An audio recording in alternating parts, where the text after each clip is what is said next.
Thank you so much, Mr. Chairman. Let me start by offering my deepest condolences to you, Mrs. Gorman, and to you, Mr. Abraham, for the loss of your children. As a parent myself, I can think of no greater loss, and I appreciate you being here to share their stories and their lives with us. Unfortunately, this hearing is, it's the fourth time in this committee that we've had a hearing on sanctuary cities, the fourth time. And there's many other things that we could be doing other than this. I would have loved to have had some hearings on the unconstitutionality of the president's executive order on eliminating birthright citizenship. This is something that the Supreme Court just ruled today in a 6-3 majority was unconstitutional. And yet this was an executive order that caused so much fear and trauma across the country. We could have been discussing that, but we haven't. Instead, we have had this series of hearings that are designed to attack the very trust policies that research has shown over and over again have actually saved lives and kept communities safer by maintaining the necessary and important division between the enforcement of federal civil immigration laws and the enforcement of local criminal laws.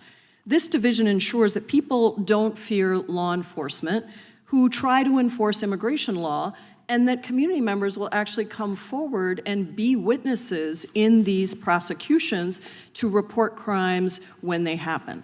The Trump administration, however, has ignored decades of research and has done the exact opposite. They've blurred the lines between immigration enforcement and law enforcement so much that they essentially no longer exist. They've destroyed trust in communities and created fear and even deported witnesses to important crimes so that then those crimes cannot be effectively prosecuted.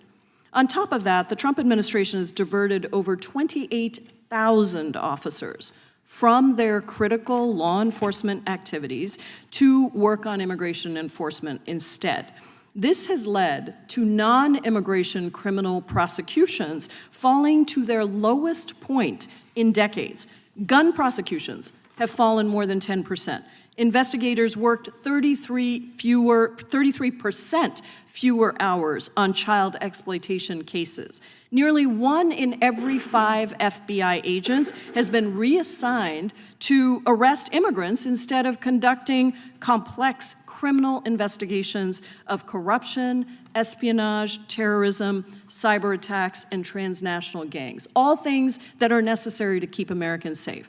Similarly, around 1 in every 2 Drug Enforcement Agency agents, 2 in 3 Bureau of Alcohol, Tobacco, Firearms, and Explosives agents, and 1 in 5 U.S. Marshals have all been reassigned to immigration enforcement.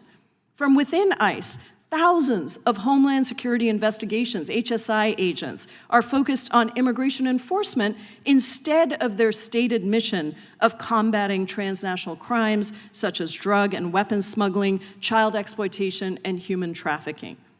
During the immigration enforcement surge in Minnesota, federal prosecutions of gun and drug offenses dropped by nearly 90%. 90%.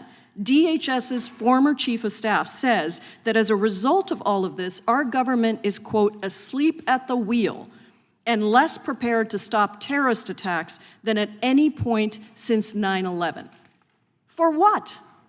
For what? What are the results of that? Arrests of immigrants without a single criminal conviction surged by 770%.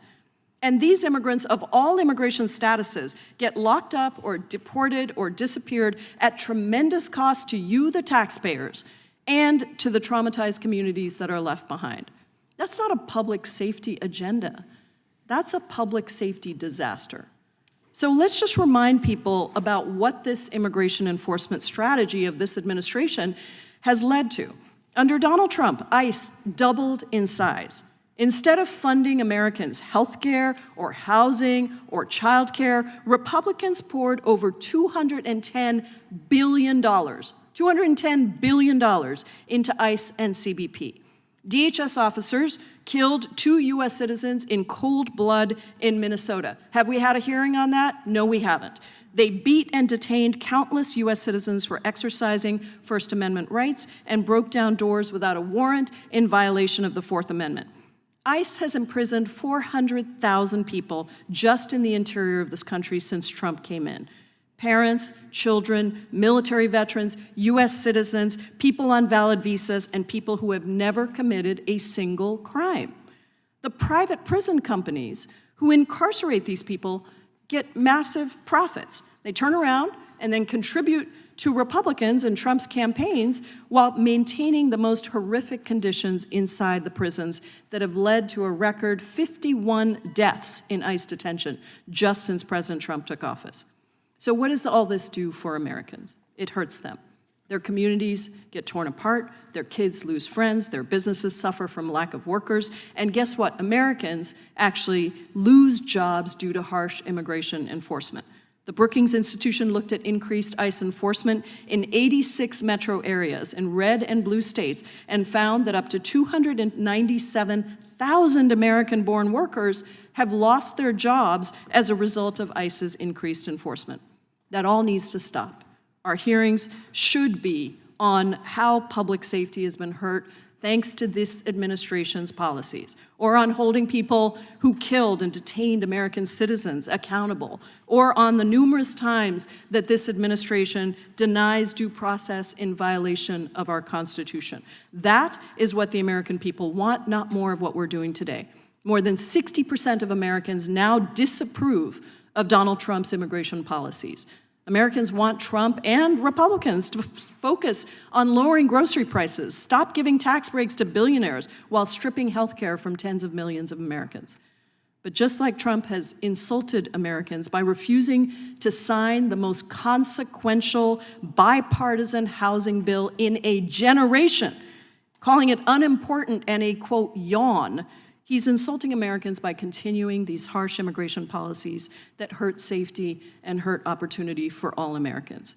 Republicans instead want to coerce states and localities into doing the federal government's job, despite numerous court orders that have declared immigration detainers unlawful violations of the Fourth Amendment. They want to force local police departments to prioritize their limited resources on immigration enforcement, instead of encouraging all community members to come forward and report crimes without worrying about theirs or a loved one's immigration status. I hope that this committee does hold hearings on the unconstitutionality of this administration's policies. But certainly, when Republicans are no longer in office after November, we will do just that in the majority. I look forward to hearing from all of our witnesses today, and I yield back. Appreciate the warning. The gentlelady yields back. The chair is